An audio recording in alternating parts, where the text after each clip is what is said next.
Hello everyone, welcome to my YouTube channel and concept. This is doctor Shweta. आज की इस video में discuss करेंगे बॉडी फ्लूइड्स के बारे में, कौन कौन से टाइप के बॉडी फ्लूइड्स होते हैं, उनके कंपोजिशन के बारे में। तो आइए स्टार्ट करते हैं। सबसे पहले हम बात करते हैं ह्यूमन बॉडी के। ह्यूमन बॉडी में कौन कौन से फ्लूइड्स होते हैं। सबसे पहले होता है मेजॉरिटी में ब्लड, और सेकेंड नंबर पे लिम्फ। ठीक है, ब्लड एक स्पेशलाइज्ड कनेक्टिव टिश्यू होता है।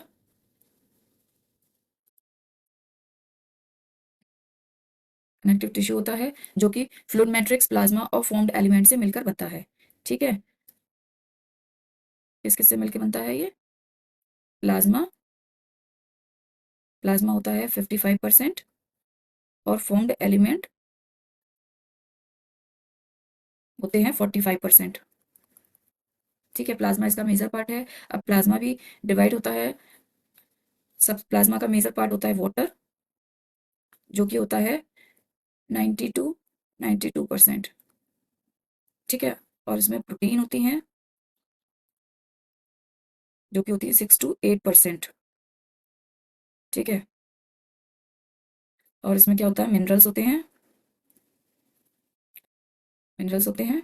ठीक है, अब प्रोटीन्स कौन कौन सी होती हैं? प्रोटीन्स बहुत सारी होती है, लेकिन हम मेजर प्रोटीन लिखेंगे। Fibrinogen, globulin and albumin, these are major protein. ठीक है, इनमें से जो फाइब्रिनोजन है वो ब्लड कोगुलेशन में इंपॉर्टेंट रोल प्ले करती है। जो ग्लोबुलिन होती है वो डिफेंस मैकेनिज्म में इन्वॉल्व होती है, और जो एल्बुमिन है वो ऑस्मोटिक बैलेंस में हेल्प करती है। ठीक है, मिनरल्स होते हैं जो कि लेस देन 2% होते हैं। और कौन कौन से मिनरल्स होते हैं? Calcium, magnesium, sodium, bicarbonate ion. ठीक है, और उसमें कुछ अमाउंट में glucose, glucose, amino acid, lipids भी प्रेजेंट होते हैं। ठीक है, प्लाज्मा में ब्लड क्लॉटिंग के भी बहुत सारे फैक्टर्स प्रेजेंट होते हैं। ठीक है, क्लॉटिंग फैक्टर्स। ठीक है, अब क्या होगा कि प्लाज्मा में से अगर हम क्लॉटिंग फैक्टर को माइनस कर दें, क्लॉटिंग फैक्टर्स को माइनस कर दें, तो ये बन जाएगा सीरम। ठीक है, अब हम बात करेंगे फॉर्म्ड एलिमेंट्स की। ठीक है, फॉर्म्ड एलिमेंट्स भी किससे मिलकर बना होता है, इसके भी 3 पार्ट रह जाएंगे। ठीक है, सबसे पहले आता है एरिथ्रोसाइट। एरिथ्रोसाइट होता है मेजर पार्ट इसका।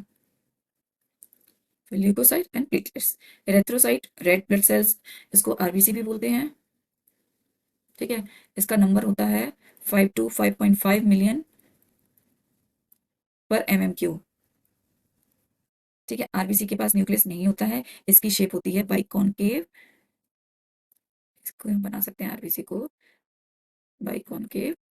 ठीक है, आरबीसी के पास एक कॉम्प्लेक्स प्रोटीन होती है जो कि आयरन की बनी होती है, और ये रेड कलर की होती है, और इसको हम बोलते हैं हीमोग्लोबिन।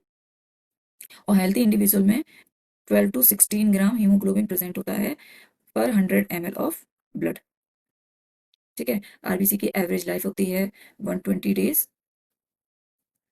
ये रेड बोन मैरो में इसका ये बनती है,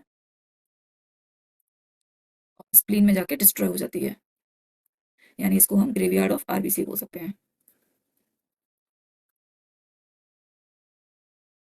ठीक है, अब प्लेटलेट्स जो होती हैं उनको हम थ्रोम्बोसाइट्स भी बोलते हैं। ये सेकेंड नंबर पे होती हैं। इनका नंबर होता है 1.5 से 3.5 मिलियन पर mm क्यूब। ठीक है, प्लेटलेट्स के पास बहुत सारी सब्सटेंस रिलीज करती है जो कि ब्लड क्लॉटिंग में हेल्प करते हैं। अगर इनके नंबर में कमी हो जाएगी तो ब्लड क्लॉटिंग की प्रोसेस डिले हो जाएगी। ठीक है, और बॉडी से ज़्यादा ब्लड लॉस हो जाएगा। अब हम बात करते हैं ल्यूकोसाइट की। ल्यूकोसाइट भी 2 टाइप का होता है, ग्रेनुलोसाइट, ए ग्रेनुलोसाइट। ग्रेनुलोसाइट मतलब इसके अंदर ग्रेन्यूल्स प्रेजेंट होते हैं, और ए ग्रेनुलोसाइट में ग्रेन्यूल्स प्रेजेंट नहीं होते हैं। ठीक है, अब ग्रेन्युलोसाइट्स जो होते हैं वो भी 3 टाइप के होते हैं। सबसे पहले न्यूट्रोफिल्स, न्यूट्रोफिल्स, फिर स्नोफिल्स एंड देन बेसोफिल्स।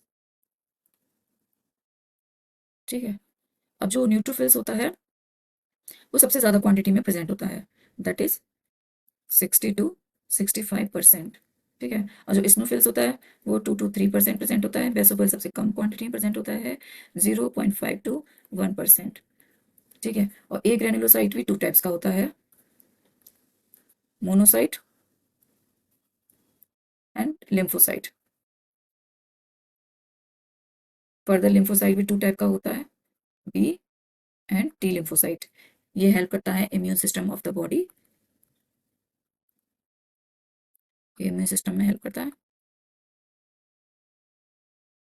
ठीक है, न्यूक्लियाई होता है न्यूट्रोफिल्स का, वो होता है मल्टीलोब, यानी कि जैसे कि हमने ये न्यूट्रोफिल्स बना दी। ठीक है, अगर हम इसके न्यूक्लियस की बात करें तो उसके बहुत सारे लोब्स प्रेजेंट होते हैं, मतलब 2 से ज़्यादा होंगे तो हम उसको बोलेंगे मल्टीलोब। ठीक है, जो इस्नोफिल्स होती है उसके पास 2 लोब होते हैं,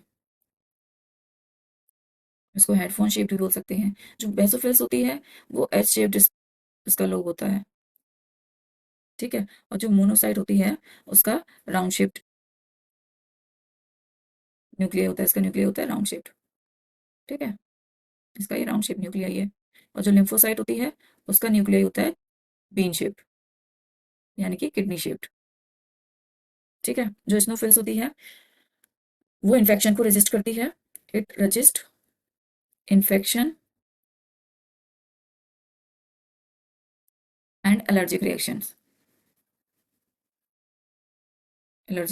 और जो बेसोफिल्स होती है वो रिलीज करती है एंटीकोगुलेंट सेरोटोनिन, ये रिलीज करती है सेरोटोनिन, हेपेरिन, हिस्टामाइन एक्सेट्रा। ठीक है, और जो न्यूट्रोफिल्स और मोनोसाइट, ये दोनों फेगोसाइटिक सेल होती हैं। फेगोसाइटिक सेल्स होती हैं, जैसे बॉडी में अगर कोई फॉरेन पार्टिकल एंटर कर गया है तो उसको ये डिस्ट्रॉय कर देती हैं। ठीक है, अब हम बात करते हैं लिम्फ की। आर्टरी और वेन के बीच में नेटवर्क होता है कैपिलरीज का। ठीक है, इसके अंदर हम कैपिलरीज का नेटवर्क बना देंगे।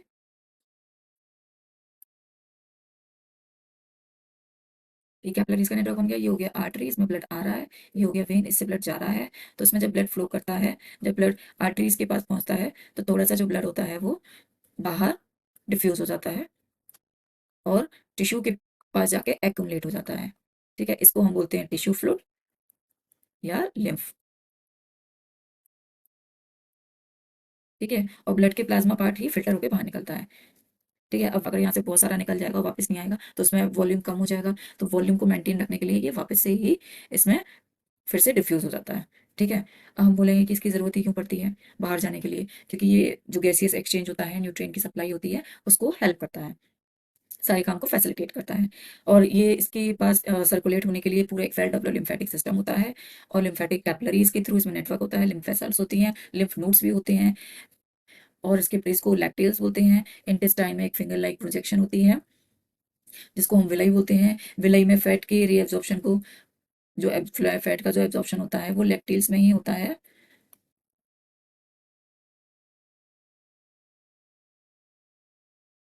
ठीक है, अब हम बात करते हैं कोagulation ऑफ ब्लड की। ब्लड क्लॉटिंग भी बोलते हैं, जैसे जब कोई टिश्यू इंजर्ड होता है, किसी भी मेथड से टिश्यू में इंजरी हो गई, तो वो क्या करेगा, थ्रोम्बोप्लास्टिन को रिलीज करेगा,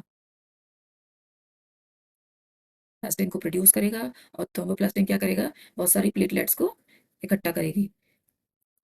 ठीक है, प्लेटलेट्स एक्यूमुलेट हो जाएगी, और प्लेटलेट्स क्या करेगी, फर्दर थ्रोम्बोप्लास्टिन को ही, बहुत सारे थ्रोम्बोप्लास्टिन रिलीज करेगी, प्लास्टिन रिलीज करेगी। और जो थ्रोम्बोप्लास्टिन बहुत सारी सीरीज के बाद बनेगा थ्रोम्बोकाइनेज। ये एक एंजाइम होता है, इसका क्या रोल होता है, जो हमारे पास प्रोथ्रोम्बिन होता है, ब्लड में ऑल टाइम प्रोथ्रोम्बिन प्रेजेंट होता है बट इन इनएक्टिव फॉर्म में, और थ्रोम्बोकाइनेज उसको एक्टिव करके थ्रोम्बिन में कन्वर्ट कर देता है। अब ये थ्रोम्बिन क्या करेगा, ये थ्रोम्बिन फर्दर फाइब्रिनोजन को फाइब्रिन में कन्वर्ट करेगा, और फाइब्रिन एक एक्टिव फॉर्म है, ये वेव नेटवर्क बनाती है और इससे ब्लड क्लॉटिंग बन जाती है। ठीक है। अब हम बात करेंगे ब्लड ग्रुपिंग की। ब्लड ग्रुपिंग टू टाइप से होती है, एक तो ए बी ब्लड ग्रुपिंग, एक आरएच ब्लड ग्रुपिंग। ठीक है। ब्लड ग्रुपिंग में हम क्या देखेंगे कि कौन कौन से हमारे पास ब्लड ग्रुप्स होते हैं। Blood group A, blood group B, blood group A B और ब्लड ग्रुप ओ। ठीक है। तो जो ब्लड ग्रुप ए होता है उसके पास कौन सी एंटीजन प्रेजेंट होती है, एंटीजन ए। मतलब जो ब्लड ग्रुप होगा वही एंटीजन प्रेजेंट होगी, एंटीजन ए, एंटीजन बी। इसके पास दोनों एंटीजन प्रेजेंट होगी, ए और बी, और ओ के पास नो एंटीजन, नो एंटीजन। ठीक है। अब इसके पास एंटीबॉडी कौन सी प्रेजेंट होगी, एंटीबॉडी। तो ए एंटीजन है तो बी एंटीबॉडी प्रेजेंट होगी, बी एंटीजन है तो ए एंटीबॉडी प्रेजेंट होगी, ए बी दोनों एंटीजन है तो उसके पास कोई एंटीबॉडी प्रेजेंट नहीं है। ठीक है। और उसके पास कोई एंटीजन नहीं है तो उसके पास दोनों एंटीबॉडी प्रेजेंट है, दोनों एंटीबॉडी। ठीक है। अब ये जो ब्लड ग्रुपिंग है ये हम समझ गए हैं। ठीक है। अब इसमें हम बताएंगे कि कौन कौन सा ब्लड ग्रुप वाले पीपल हैं जो दूसरे को ब्लड दे सकते हैं। ठीक है। तो कौन कौन है जो कि डोनर बन सकता है। ए ब्लड ग्रुपिंग के लिए डोनर बन सकता है ए ब्लड ग्रुप वाला ही और ओ ब्लड ग्रुप वाला, क्योंकि इसके पास कोई एंटीबॉडी नहीं है। बी ब्लड ग्रुप वाले को बी वाला बन सकता है और ओ बन सकता है। ए बी ब्लड ग्रुप वाले को सभी लोग ब्लड दे सकते हैं, ए बी ए वाला भी दे सकता है, बी भी दे सकता है, ए बी वाला भी दे सकता है और ओ वाला भी दे सकता है। लेकिन ओ ब्लड ग्रुप वाले को केवल ओ ब्लड ग्रुप वाला ही दे सकता है, क्योंकि सबके पास कोई ना कोई एंटीबॉडी है। इसके पास दोनों एंटीबॉडी है, इनके पास अगर एंटीजन है इससे इसकी एंटीबॉडी एंटीजन की रिएक्शन हो जाएगी, क्लम्पिंग हो जाएगी और लास्ट में जाके आरबीसी डिस्ट्रॉय हो जाएगी। ठीक है। अब हम बात करेंगे आरएच ग्रुपिंग की। जिस पर्सन की आरबीसी की सरफेस पर आरएच प्रोटीन प्रेजेंट होती है, ये आरएच प्रोटीन है। ठीक है। अगर इसके पास प्रेजेंट है तो ये आरएच पॉजिटिव है, और इसके पास अगर आरएच प्रोटीन नहीं है तो ये नेगेटिव है। ठीक है। वैसे कोई प्रॉब्लम नहीं है पॉजिटिव हो नेगेटिव हो, लेकिन ये प्रॉब्लम आती है प्रेगनेंसी के केस में। सपोज कोई एक मदर है जो कि नेगेटिव है, तो उसके पास एंटीजन नहीं है आरएच का। ठीक है। और उसकी प्रेगनेंसी होती है तो जो बेबी है वो आरएच पॉजिटिव है। ठीक है। अगर ये बेबी पॉजिटिव है, मदर नेगेटिव है, तो प्रेगनेंसी कंडीशन में कोई प्रॉब्लम नहीं है। जब डिलीवरी होती है तो अम्बिलिकल कॉर्ड जब कट होता है तो बेबी का ब्लड मदर के ब्लड के कांटेक्ट में आ जाता है, तो मदर के ब्लड में आरएच एंटीबॉडी बन जाती है, आरएच के अगेंस्ट एंटीबॉडी बन जाती है। ठीक है। अब वो उसकी मेमोरी सेल में स्टोर हो जाती है। और जब सेकेंड प्रेगनेंसी आती है, सेकेंड प्रेगनेंसी में भी अगर बेबी पॉजिटिव है तो उसके पास मेमोरी में आरएच एंटीबॉडी थी, के साथ मिलके ये क्लम्पिंग कर देगा, क्लम्पिंग करके आरबीसी डिस्ट्रॉय हो जाएगी। आरबीसी डिस्ट्रॉय हो जाएगी। इस कंडीशन को हम बोलते हैं एराइथ्रोब्लास्टोसिस फीटलेस। ये वर्स्ट कंडीशन में लीथल इफेक्ट भी करता है, फीटस की डेथ भी हो सकती है। Thank you for watching. I hope आपका ये कॉन्सेप्ट क्लियर हो गया होगा। कमेंट करके जरूर बताइए और ऐसी इन्फॉर्मेटिव वीडियो के लिए चैनल को सब्सक्राइब करना ना भूलें। मिलते हैं नेक्स्ट वीडियो में, तब तक के लिए बाय बाय।